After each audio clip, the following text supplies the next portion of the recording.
Turn back from this cave. Over the course of the past month, this game has been fucking with my mind. I know this is a bit off topic of what I usually do, but I'd really like to make a review of this game, and if this works out, I might branch out a bit. If it doesn't, I'll return to my regular schedule next week. But I thought it'd be nice if I did something different every once in a while. I'd like to say this before we begin though. For this particular game, The Beginner's Guide, it's best that you actually play the game yourself, or at least watch a Let's Play before looking up analysis or reviews on the subject. It's one of those games, kinda like To the Moon, where the story is best unspoiled for your first playthrough. If you'd like to know my thoughts immediately though, I think the game is worth buying. I know that the price point might steer some people away though. The game is about an hour and a half, and it's a walking simulator technically, and it costs $10. However, I don't really think of this as a video game in the traditional sense. It's closer to a movie or a documentary where you control the camera. I know that a lot of games lately are getting flack for more or less doing just that, but I think that The Beginner's Guide can get a pass because it's a game specifically built around that, and it uses that kind of mechanic to an amazing effect. While many other games try to be movies where you shoot things and walk around, The Beginner's Guide tells a story that cannot be told this well through other mediums. You couldn't make The Beginner's Guide a movie, for instance, and have the same impact.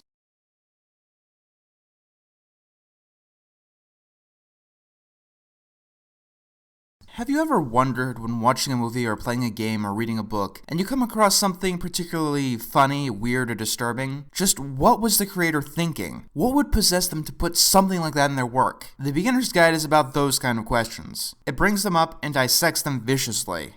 Let's say you sit down at a stranger's computer.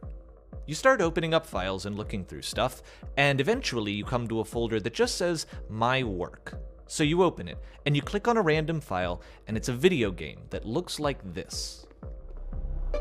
If you had to guess, what would you say you know about this person right now? Like, maybe they're kinda goofy. Do you think this person is happy? Are they unhappy? Now another one. What do you think is comfortable for this person? What puts them at ease? Do you think they're lonely? What's missing in their life? Keep going, open another file. Let's look at all of them. Let's unpack this person. Are they upset about something or fighting something? What do you think makes this person angry? What kinds of friends do they have? Do they even enjoy making video games at all? Take all of these images, hold them in your mind, and now try to imagine, without ever having met this person, who they are. Okay, let's do it. Let's find out if you're right. This is one of those games that really makes you think. Yeah, some of that thinking is about the plots and the interpretation about what the game actually means. But on top of that, this is one of the few pieces of media that made me think about myself. In relative terms, it's not difficult to scare your viewer. It's not difficult to make your viewer laugh or cry. But the emotions that The Beginner's Guide made me go through are so unique to it that it will be a while before I come across something this affecting. This game made me angry. This game made me feel guilty. This game made me feel insecure. This game made me feel existential. It sounds like an exaggeration, and maybe it's just me, but I just can't stop thinking of everything that this game made my mind go through. I implore you to play the game yourself before watching the rest of this video, because I'll be bogging you down with my own thoughts and feelings and interpretations of the game. This game was made by Davey Wreden, the writer of the Stanley Parable. He even says so at the start of the game. Hi there. Thank you very much for playing The Beginner's Guide. My name is Davey Wreden. I wrote The Stanley Parable. And he takes you through the games made by his friend named Coda. Now let me make an important distinction right now. The Davey Wreden who talks to you throughout the game is a character, while he's voiced by the real-world Davey Wreden and written by the real-world Davey Wreden. The Davey Wreden in this game is not real. And keep that in mind, when I talk about Davey Wreden, I am only talking about the Davey within the game. I don't know anything about the real-world Davey Wreden besides his writing credentials. I say this because the game tries to convince you that it is true to life. It hits you immediately with a documentary-style introduction. You have no reason to believe that this isn't a true story. But on a very literal level, this is a work of fiction. I mean, you can't exactly put together a compilation of someone else's games, put them up on Steam, and sell them for $10. It's illegal, and they'll take down your YouTube account if you do that. The fact that this game is still on Steam, 6 months later, is pretty telling that the real-world Davey is not taking taking a real-world Coda's games and really putting them on Steam. And I think it's pretty impressive how this game overcomes this hurdle, because it's important for what the game is for you to believe that it is a true story. Not just based on a true story, but is a true story. Which is why you played the game first before getting this far into the review, right? However, this brings up the question, is this at least based on a true story? Was there ever a real-world Coda? Well, it's kinda hard to figure out that answer for two reasons. Number one, this game is massively open to interpretation. And number two, Davey is an unreliable narrator. Actually, Davey is one of the best unreliable narrators I've seen in some time. During my first playthrough, the ending caught me by surprise, even though it probably shouldn't have. Here's the twist. That's why I'm releasing this collection of your work, is because I haven't been able to find any other way to reach you. I've tried everything. And so a part of me has hope that if I put this compilation out into the world, and if I put my name on it, that maybe enough people will play it so that it'll find its way to you, so that I can tell you that I'm sorry. I know I screwed up. Davey has been giving Coda's games away to people in an attempt to try and reach Coda. That's a shocking revelation that was literally the first thing that was told to us. We're going to look at the games made by a friend of mine named Coda. He just stopped. In 2011, that was it. He made his last game and then he hasn't made another one since. And that's why I've taken this opportunity to gather all of his work together. And I'd like this collection to reach him, to maybe encourage him to start creating again. The way at first that Davey talks about it in a nonchalant way, like it's just something that people do, was a genius move. It eases us in. We don't assume anything bad about Davey at the start, we have no reason to. So when he talks like it's just no big deal, we assume that it's no big deal. And in hindsight, it says a lot about Davey's character. You see, Davey is a villain, and a stellar example of a villain that is not evil. Not in the traditional sense, at least. We learn a lot about Davey's character in the next segment, Escape from Whisper. You probably won't notice this on your first playthrough, but listen to how many first-person pronouns that Davey uses. We're going to look at the games made by a friend of mine named... Now, these games mean a lot to me. At a time when I was really struggling, his work pointed me in a very powerful direction that I wanted to make. But this is what I like about all of Coda's games. I want us to see past the games themselves. I want to get to know who this human being really is. And I think he really understood this, and that's why I've taken this opportunity to gather all of his work together, is because I find his games powerful and interesting, and I'd like this collection to reach him.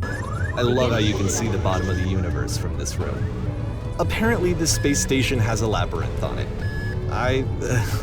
Sure, I don't know. There's really no reason for it that I've ever been able to discern, so in the interest of time, I'm just gonna skip you on past it. You see, Davey is a narcissist. This Davey seems to suffer from narcissistic personality disorder. I mean, Davey says this. Ultimately, we don't really know. Maybe Coda thought that actually it was complete the way that it is. And I think that we should talk about his games for what they are, rather than for what they're not.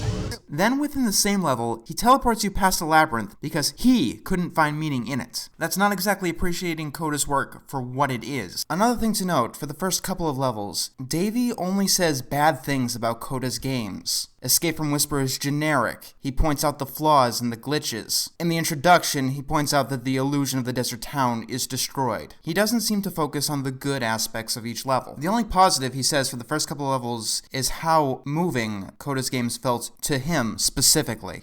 Davey also points you to look at the bottom of the universe. This is something that a player would not notice if they were playing alone, if they were not directed to it. It's common game design knowledge that a player doesn't look up or down unless the designer does something to draw their attention to it. Keep in mind though, from a game design perspective, there's even less of a reason for the bottom of the universe to be missing than for the labyrinth to be there. All Coda had to do was essentially paste a texture he was using for the walls and ceiling, and that takes less than a minute to do. I mean, it was possible that that was the moment that Coda got bored of this map and moved on to something else. But meanwhile, this labyrinth in a video game takes a lot of time to build. I've dabbled with game engines and map makers as a child. In fact, this game reminds me a lot of how I used to make a bunch of maps in the Unreal Editor. And in game engines, there is nothing more tedious than making mazes and labyrinths. Making this maze took time, and probably a lot of it. But more importantly, the maze is finished. It's complete. Why would Coda not finish something so simple and easy like the skybox, after making something so tedious and complex like the maze? These are the kind of questions that Davey encourages you to ignore. I played through the beginner's guide 3 times. The first time, I played through it as in-game Davey intended me to, so he skipped me through the labyrinth. The second time, I played it in Coda mode, where the narration and Davey's tricks were turned off. You have to play it as Coda intended to. The third time, I played the game like Coda intended me to, while Davey's narration was turned on, and while none of them gave me different endings or alternate content, besides the obvious, they gave me different perspectives on the gameplay itself. At the end of Escape from Whisper, you're asked to sacrifice yourself. I can't say if this was Coda's intention or not, but going through the labyrinth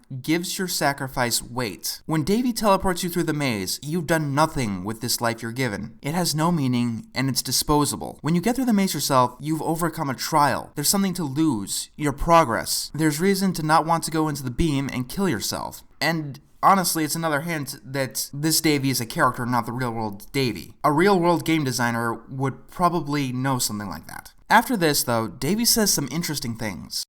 The beam causes you to start floating. And this is an important moment for him.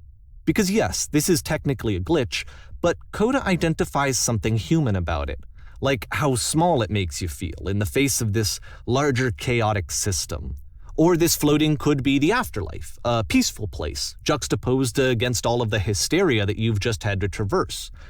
I don't even know. I have no idea what he was thinking, but... The problem with those statements is that Davey didn't know Coda when he made this game. The game says that he first met Coda during This Game Is Always Connected to the Internet, which puts an interesting spin on the first part of the game, where Davey is talking in depth about Coda's intentions. Was it ever really Coda's plan to have you die before going into the beam? Or was it always designed to have you levitate upward from the game's inception? What's most notable here is how Davey gives 2 declarative statements about what Coda was thinking, plainly states his intentions like facts out of a history book, and then he says that he has absolutely no idea what Coda was thinking. The game constantly brings up questions of what we can know about people through their creative works, and doing exactly that is a mistake that I've frequently made in the past. As the game clearly states, we see more aspects of ourselves in a creative work than we see aspects of their creator. Not knowing that has made me do very stupid things in the past. And as for this game, it taught me nothing about the real-world Davey Wreden, and it taught me so much about myself. Nonsense in every direction is my favorite example of this, and it's my favorite level of the game, if you could call it that. What happens in this game is that you walk up some stairs, you get to a certain point, and you get to a crawl. The game slows you down. Davey will allow you to walk at normal speed and see what's inside, and it seems to be all kinds of ideas for games, and some of them seem like really cool ideas. Trying to sell internal organs to strategically make as much money as possible before you die. Tell me any of you guys would not play that. Even during my first playthrough, there were some things with this level that bothered me. Most tellingly, Davey does not give you time to read and analyze all of Coda's ideas.